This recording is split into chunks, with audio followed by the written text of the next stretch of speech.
অতিকে দুখৰ বিষয় আৰু চিন্তাৰ বিষয়। মণিপুৰৰ এই যি নৰহত্যা চলি আছে আৰু কিমান দিনলৈকে চলিব, এই নৰহত্যাৰ ৰখাব যে পৰা নাই, কোন তাৰ কাৰণে জগৰীয়া, এয়া এটা চিন্তাৰ বিষয় হৈছে।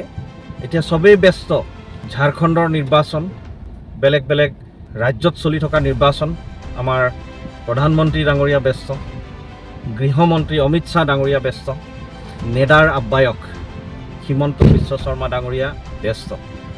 কিন্তু এই যে নৰহত্যা হৈ আছে আৰু নৰহত্যা ৰখাবলৈ যে বিফল হৈছে, কোনজন ব্যক্তি, কোনজন চৰকাৰে তাৰ কাৰণে দায়িত্ব বহন কৰিব?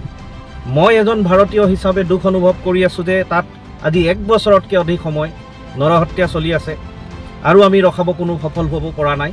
আমাৰ প্ৰধানমন্ত্ৰী ডাঙৰীয়াই ভাৰতবৰ্ষৰ বাহিৰত গৈ তেখেতে কৈ আছে যে তেখেত ইউক্ৰেইনত শান্তি বিচাৰি আছে, ইউক্ৰেইনৰ শান্তিৰ কাৰণে তেওঁ আগবাঢ়ি আহিছে।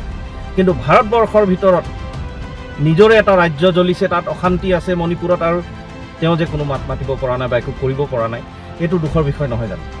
মই এটাই আহ্বান জনাবলৈ বিচাৰিছোঁ আমাৰ প্ৰধানমন্ত্ৰী ডাঙৰীয়াক, গৃহমন্ত্ৰী ডাঙৰীয়াক আৰু নেডা আহ্বায়ক হিমন্ত বিশ্ব শৰ্মা ডাঙৰীয়াক যে আপোনালোকে এইসকল লোকৰ দুখ বেদনা বুজক।